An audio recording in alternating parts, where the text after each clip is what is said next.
Hi guys, welcome back to my channel. അപ്പോൾ ഇന്ന് ഞാൻ വന്നിട്ടുള്ളത് നമ്മുടെ ചാനലിൽ തന്നെ തരുന്ന ഫർസാന ടീച്ചറിൻ്റെ സ്റ്റോറിയുടെ ഫൈനൽ പാർട്ടുമായിട്ടാണ്. ഇതിൻ്റെ ആദ്യത്തെ പാർട്ടിൻ്റെ ലിങ്ക് ഞാൻ ഡിസ്ക്രിപ്ഷനിൽ കൊടുത്തിട്ടുണ്ട്.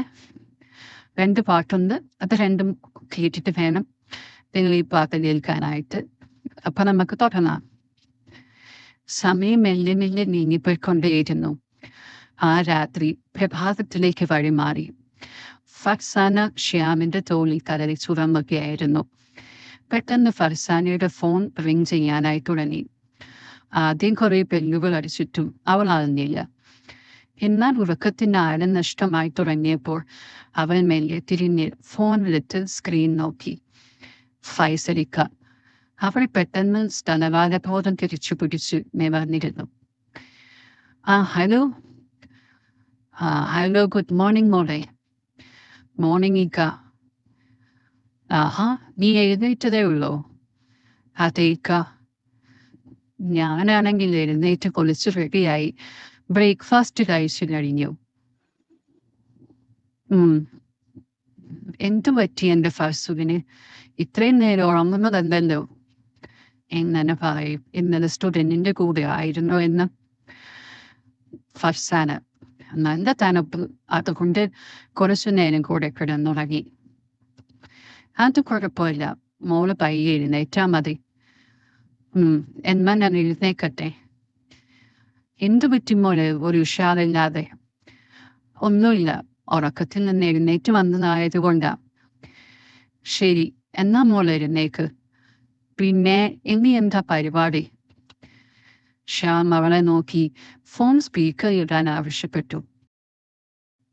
അവൾ വേണ്ടെന്ന രീതിയിൽ തലകുലുക്കി. ശ്യാം അവളോട് കെഞ്ചി കാണിച്ചപ്പോൾ അവൾ സ്പീക്കറിലിട്ടു. ഫൈസൽ. മോളെ, നീ കേൾക്കുന്നുണ്ടോ ഞാൻ പറയുന്നത്? ഇക്ക കേൾക്കുന്നുണ്ട്. എന്ത് പറ്റി? ഫർസാന. എഴുന്നേക്കാൻ നോക്കിയപ്പോ കയ്യിൽ നിന്ന് ഫോൺ ബെഡിലേക്ക് ഇരിയുന്നതാണ്. ഫർസാനയ്ക്ക് എന്തോ ശ്യാമിന്റെ കൂടെ ചേർന്നുകൊണ്ടുള്ള സീറ്റിംഗ് പരിപാടി വല്ലാണ്ട് ഇഷ്ടമായി. അതിനോട് അവൾ എന്തോ ഒരു ചെറിയ ത്രില്ലിലേക്ക് എത്തിത്തുടങ്ങി.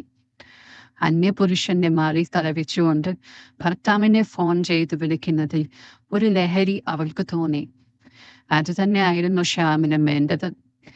വലതുകൈ വിട്ടു കുത്തി ഫോൺ ചെവിയിൽ പിടിച്ച് ഭർത്താവിനോട് സംസാരിക്കുന്നതിനൊപ്പം ശ്യാമിന്റെ ആഗ്രഹം സാധിച്ചു കൊടുക്കാനും തുടങ്ങി.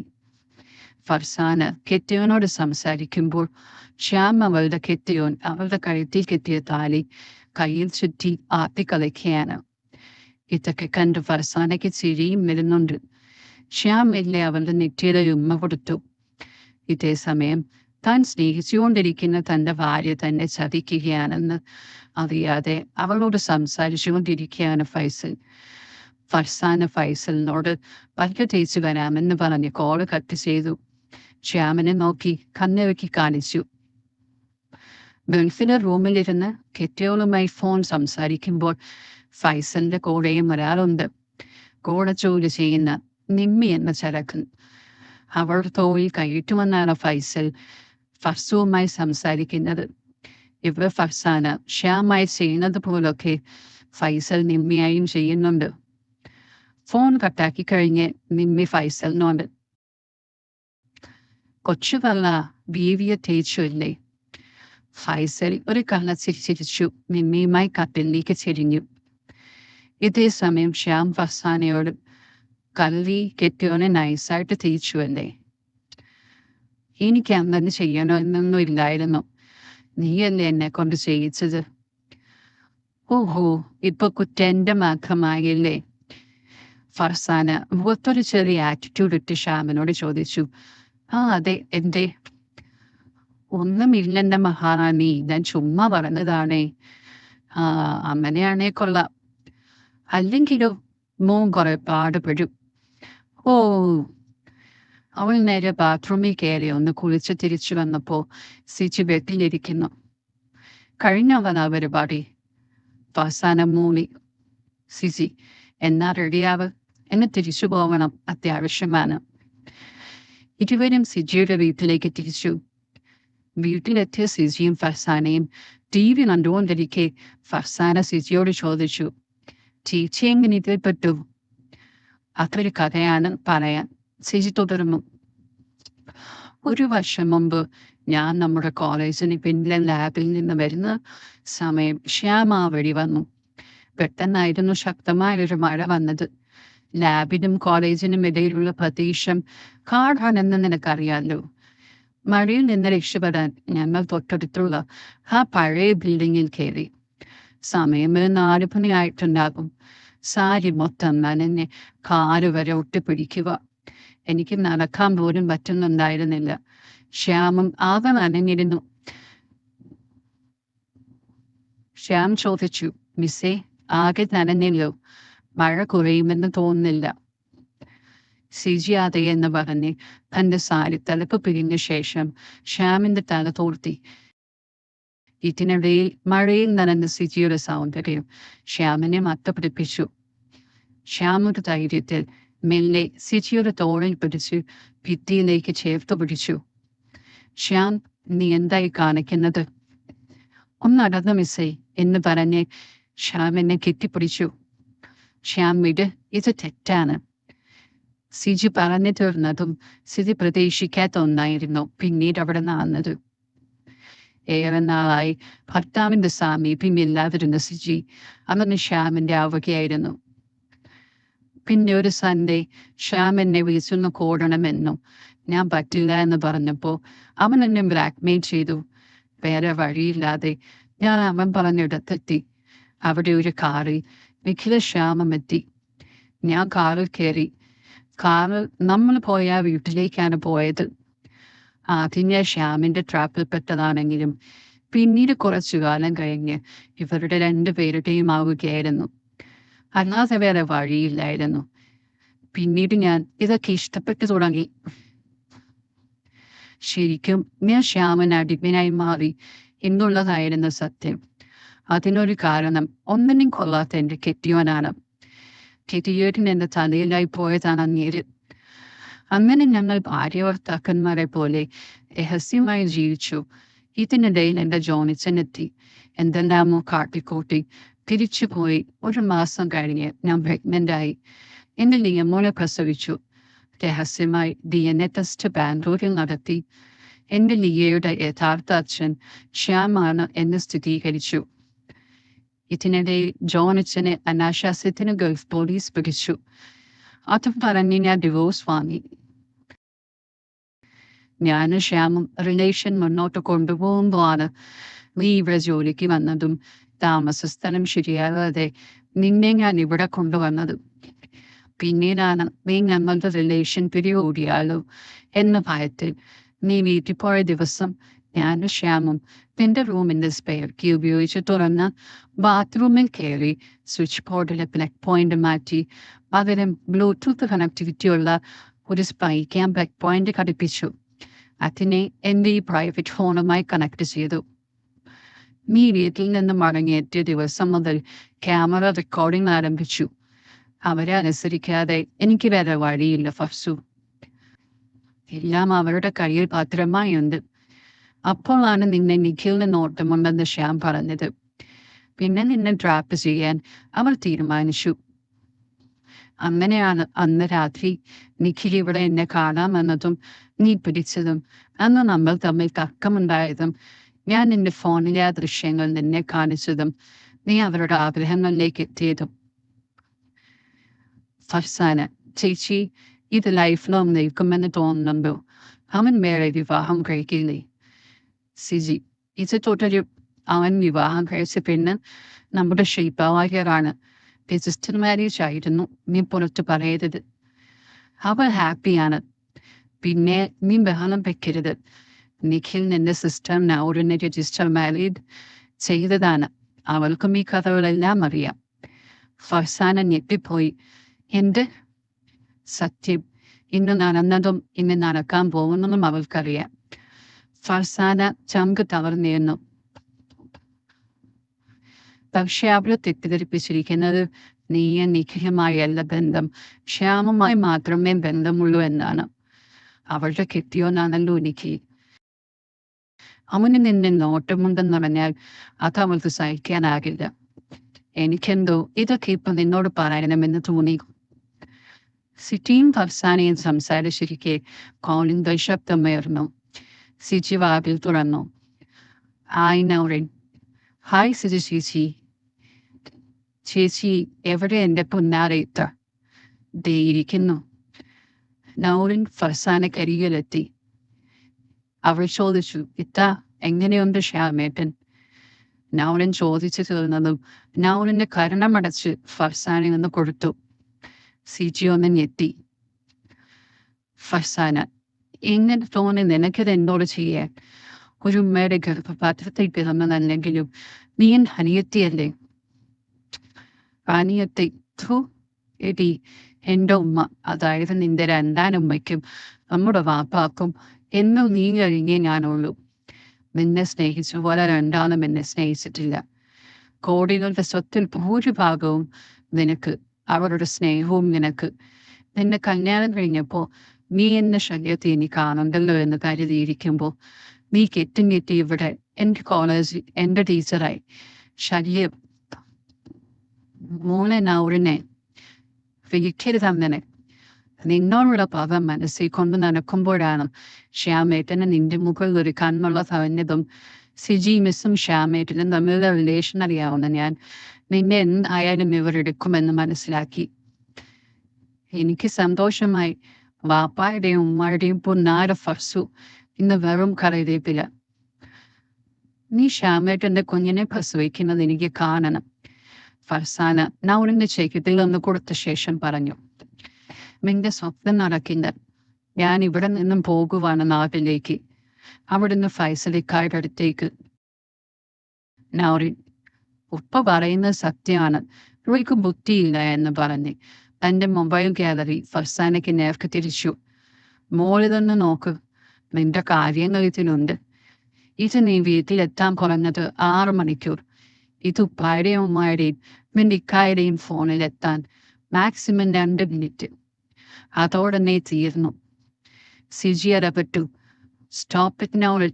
നീ ഇങ്ങനെ ഒരു പതിയുമായി നടക്കുകയാണെന്ന് ഞങ്ങൾ അറിഞ്ഞിരുന്നില്ല. It's cruel. Nourin, yes it's cruel. എന്താ, ഇത് അവസാനിപ്പിക്കാൻ പോകുവാണോ? സിജി, യെസ്. നൗറിൻ, എങ്കിൽ ഞാനിതൊന്ന് ഉപ്പാക്കും ഉമ്മാക്കും അവളുടെ ഇക്കാക്കും അയച്ചോട്ടെ എന്ന് പറഞ്ഞ് നൗറിൻ ഫോൺ എടുത്തതും സിജി ഫോൺ തട്ടിപ്പറിച്ച് താഴെ എറിഞ്ഞുടച്ചു. സിജി വേഗം മുറ്റത്തേക്കിറങ്ങി കാറിൽ നിന്നും പെട്രോൾ ക്യാൻ എടുത്ത് ഫോണിൽ ഒഴിക്കാൻ അളപ്പ് തുറന്നപ്പോൾ നൗറിൻ പറഞ്ഞു, നീ ആ വാട്സാപ്പ് തുറന്നേ. അതിൽ മൈ എന്ന് പറഞ്ഞൊരു പ്രൊഫൈലുണ്ട്, അത് നോക്ക്. എന്നിട്ട് ഫോൺ കത്തിക്ക്. ഫോണിലെ വാട്സാപ്പിൽ മൈ എന്ന് സേവ് ചെയ്തിരിക്കുന്ന വാട്സാപ്പ് ചാറ്റ് ഓപ്പൺ ആക്കി. സിജി ഞെട്ടി. ഈ ദൃശ്യങ്ങൾ നൗറിൻ ആ നമ്പറിലേക്ക് അയച്ചിരിക്കുന്നു. ദേഷ്യം വന്ന സിജി നൗറിന്റെ ചകിട്ടത്തിൽ അടിച്ചു. സത്യം പറ, ആർക്കാണ് ഇത് അയച്ചത്? അപ്പോഴേക്കും ശ്യാമും നിഖിലും അവിടെ എത്തി. സിജി അവരോട് സത്യം പറഞ്ഞു. ശ്യാം, നൗറിൻ ആ വിഷ്വൽസ് ആർക്ക് അയച്ചത്? പറയടി കോപ്പേ. നൗറിൻ, എൻ്റെ തന്നെ പേഴ്സണൽ ഫോണിലാണ്. നീക്ക് എത്ര തപ്പിയാലും അത് കിട്ടില്ല. സിജി ആ നമ്പറിലേക്ക് വിളിച്ചു. എനിക്ക് ആ ഫോൺ സ്വിച്ച് ഓഫ് ആണ്. നിഖിൽ നൗറിന്റെ കഴുത്തിൽ കുത്തിപ്പിടിച്ചു. സത്യം പറ, ഫോൺ എവിടെ? ഞാൻ പറയില്ല. ആ ഫോൺ നിന്റെ അല്ലേ? അപ്പൊ നീ ജീവിച്ചിരുന്നാലേ അത് പുറത്തു വരുമല്ലേ? ഇവൾ ഇത്ര ഒരു ഭ്രാന്തി ആയിരുന്നെന്ന് ഞാൻ അറിഞ്ഞില്ല എന്ന് പറഞ്ഞ് എനിക്ക് കഴുത്തിൽ കുത്തിപ്പിടിച്ചു. ഫർസാനയും സിജിയും അവനെ പിടിച്ചു മാറ്റി. നൗറിൻ, എനിക്ക് എന്തേലും സംഭവിച്ചാൽ അത് പോലീസ് കണ്ടെത്തും, അത് പുറത്തു വരും. സോഫയിൽ ഇരുന്ന് കരയുന്ന ഫർസാനയോട് സിജിയും നിഖിലും ശ്യാമും മാപ്പ് ചോദിച്ചു. പെട്ടെന്ന് സിജി നൗറിനോട് ചോദിച്ചു, ഇത് പുറത്തു വിടാതിരിക്കാൻ നിനക്ക് എന്ത് വേണം? പണം മതിയോ? ആർക്ക് വേണം അവന്റെ സ്വത്ത്? പിന്നെ നിനക്ക് എന്താ വേണ്ടത്? ഇവ പിഴച്ചവളായി ജീവിക്കണം. ശ്യാമേട്ടന്റെ കുഞ്ഞിനെ പ്രസവിക്കണം. ജീവിതകാലം മുഴുവൻ നീറിയവൾ കഴിയണം. പെട്ടെന്ന് ഫർസാനയുടെ ഫോൺ റിങ് ചെയ്തു. സ്ക്രീനിൽ ഉമ്മ എന്ന് കണ്ടു. ഫർസാന ഫോൺ അറ്റൻഡ് ചെയ്ത് സ്പീക്കറിലിട്ടു. ആ ഉമ്മ ഫർസാന പറഞ്ഞു, മോളെ, നീ പറഞ്ഞ പോലെ ഞാൻ അവരുടെ റൂമിൽ നോക്കി. ഒരു ഫോൺ കിട്ടി, മുഴുവൻ പൊട്ടിയതാ. നൗറിനൊന്ന് ഞെട്ടി. ഷേ ഫർസാന, പിന്നെ ഉമ്മ, ആ ഫോൺ ഒന്ന് കത്തിച്ചു കളഞ്ഞേക്ക്. അല്ലാതെ കളഞ്ഞ ഓളുടെ ഫോട്ടോ വന്നതുകൊണ്ടേ ആളുകൾ ഫോൺ ശരിയാക്കി എടുത്തോ ദുരുപയോഗം ചെയ്യും. ഓൾക്ക് ഞാൻ ഇവിടെ പുതിയത് വാങ്ങി കൊടുക്കാം, ഓൾ അറിയണ്ട. ശരി മോളെ, ഉമ്മ പറഞ്ഞു. ഫർസാന ഫോൺ കട്ട് ചെയ്തു. ഫർസാന പറഞ്ഞു, നീ ഇത്രയും ഷോ നടത്തിയപ്പോ ഞാൻ ഭയന്നു. പക്ഷെ നീ ഒരു വാചകം പറഞ്ഞില്ലേ, അവിടെയാണ് നീ തോറ്റത്. എല്ലാവരും ഫർസാനയെ നോക്കി. ഫർസാന തുടർന്നു, എനിക്ക് എന്തെങ്കിലും സംഭവിച്ചാൽ അത് പോലീസ് കണ്ടെത്തും, അത് പുറത്തു വരും എന്ന് നീ പറഞ്ഞപ്പോഴാണ് നീ വീട്ടിൽ പോയത് ഞാൻ ഓർത്തത്. നീ പറഞ്ഞ പോലെ നിനക്ക് എന്തെങ്കിലും സംഭവിച്ചാൽ പോലീസ് അന്വേഷണം വരും.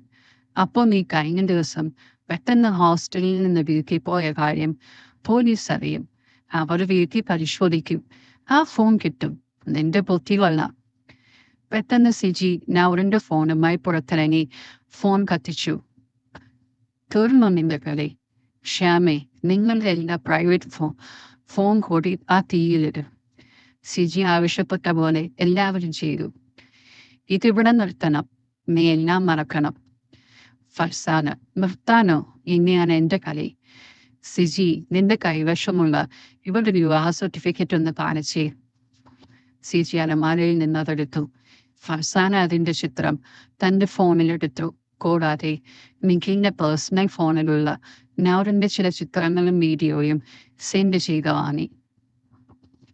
ഫർസാന പറഞ്ഞു, മോളെ, നീ എന്റെ ജീവിതം വെച്ചൊന്ന് കളിച്ചു. ഇനി എന്റെ സമയമാണ്. ഇത് ഞാൻ ഒപ്പാക്കയച്ച നീ പടിക്ക് പുറത്താണ്. പിന്നെ ഇവന്റെ കൂടെ നീ ജീവിക്കാമെന്ന് കരുതിയാൽ അതും നടക്കില്ല. എനിക്ക് വേണം ഇവനെ. ഇല്ലാത്തപ്പോ എന്റെ ഭർത്താവായി. ഡിവോഴ്സ് വാങ്ങി വേറെ വല്ലവന്റെ പുറകെ പോക്കാൻ നീ ശ്രമിച്ചാൽ ഇത് നാട്ടാര് കാണും. നൗറിൻ ഉൾപ്പെടെ എല്ലാവരും സ്തബ്ധരായ നിൽക്കെ ഫർസാന നിഖിലുമായി ബെഡ്റൂമിലേക്ക് പോയി. ഫർസാന അകത്ത് കയറി വാതിലടച്ചു. പിറ്റേന്ന് രാവിലെ തന്നെ ഫർസാന നിഖിലുമായി വീട്ടിൽ നിന്നിറങ്ങി.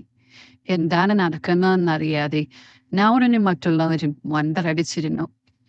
ഫർസാന പറഞ്ഞ ലൊക്കേഷനിലേക്ക് നിഖിൽ വണ്ടി ഓടിച്ച് അവസാനം ഒരു റിസോർട്ടിലെത്തി. ടീഷർട്ടും ജീൻസുമാണ് ഫർസാനയുടെ വേഷം. എന്തൊരു സ്ട്രക്ചറാണ് എൻ്റെ അമ്മച്ചി, ഒരാൾ പറഞ്ഞുകൊണ്ട് പോകുന്ന അവൻ കേട്ടു. നിഖിൽ ഫർസാനയെ അട്ടിപ്പൊട്ടി നോക്കി. നൗറിൻ വെറും വേസ്റ്റ്, ഇത്താടിത്ത ഓടി, നിഖിൽ മനസ്സിൽ പറഞ്ഞു. ഒപ്പം റിസപ്ഷനിലിരുന്ന ആൾ ഫർസാനയെ നോക്കി വെള്ളം നിറക്കുന്നതും കണ്ടു. ഫർസാന റിസപ്ഷനിസ്റ്റിന് നേരെ കൈ നീട്ടി താക്കോൽ വാങ്ങി. നിഖിൽ ചോദിച്ചു, ഈ ബീച്ച് റിസോർട്ട് ഇത്താക്ക് എങ്ങനെ അറിയാം? ഇന്നലെ സൈറ്റിൽ നോക്കിയെടുത്തത്, ഫർസാന മറുപടി പറഞ്ഞു. ബീച്ച് എന്ന് വെച്ചാൽ എനിക്ക് ജീവന്, അവൻ പറഞ്ഞു. അവനൊരു കൊച്ചുകുട്ടിയായി മാറിയതുപോലെ തോന്നി ഫർസാനക്ക്. ഇരുവരും അഭിമുഖമായി സോഫായിലിരുന്നു. അവൾ എഴുന്നേറ്റ് ജനലിലൂടെ കടൽ കാഴ്ചകൾ കാണുന്നതിനിടയിൽ ഒരു തണുത്ത കാറ്റടിച്ചു. തണുക്കുന്നുണ്ടോ ഇത്ത എന്ന് ചോദിച്ച് നിഖിൽ ഫർസാനയുടെ തോളിൽ തൊട്ടു. ആലിംഗനത്തിന് മുന്നോടിയാണ് ആ ചോദ്യം എന്ന് അവൾക്ക് മനസ്സിലായിരുന്നു. ഇത്ത, നിഖിൽ ഫർസാനയുടെ കാതിനരികിൽ മന്ത്രിച്ചു. ഫർസാന ചെറുചിരിയോടെ കുറുകി. അവളുടെ സഹകരണം നിഖിലിനെ പ്രോത്സാഹിപ്പിച്ചു. എന്തായിരുന്നു നിഖിലിന്റെ ആഗ്രഹം? അത് ഫർസാനയുടെ പരിപൂർണ സമ്മതത്തോടെ നടന്നു. ഫർസാനയ്ക്ക് നൗറിനോടുള്ള പകരംവയ്ക്ക് കൂടെയായിരുന്നു അത്. 2 ആഴ്ചയ്ക്ക് ശേഷം ഫൈസൽ നാട്ടിലെത്തി. അവധി കഴിഞ്ഞ് തിരിച്ചുപോയ ഫൈസൽ ഫർസാനയും മക്കളെയും കൂടെ കൊണ്ടുപോയി. 1 ആഴ്ചയ്ക്ക് ശേഷം നിഖിൽ ഫർസാന നൽകിയ ഒരു ഡോക്യുമെന്റ് നൗറിന് നൽകി. ഫർസാനയുടെ സ്വത്തിൽ പാതി അവൾക്കായി നൽകിയതിന്റെ ഡോക്യുമെന്റ്സ് ആയിരുന്നു. ഏറെ പ്രിയപ്പെട്ട നിഖിൽ കൂടെ കൈവിട്ടുപോയത് കാരണം നൗറിൻ മാനസികമായി തകർന്നിരുന്നു. ആ തകർച്ച പൂർണ്ണമാക്കുന്ന വാർത്ത 2 മാസങ്ങൾക്ക് ശേഷം അവളെ തേടിയെത്തി. ഫർസാന ഗർഭിണിയായി. തന്റെ ചേച്ചിയുടെ ഗർഭപാത്രത്തിൽ തന്റെ ഭർത്താവിന്റെ കുട്ടി വളരുന്നത് അവളുടെ മനോനില കൂടുതൽ തകർത്തു. 3 മാസത്തെ ചികിത്സയ്ക്കൊടുവിൽ അവൾ സ്വാഭാവിക ജീവിതത്തിലേക്ക് തിരിച്ചെത്തി. നിഖിലും കുട്ടിയുമായി ജീവിക്കുന്നു. 1.5 വർഷത്തിനു ശേഷം ഫർസാന കുടുംബത്തോടൊപ്പം നാട്ടിലെത്തി. 3 മാസം പ്രായമുള്ള ഒരു പുതിയ അതിഥിയുമായി.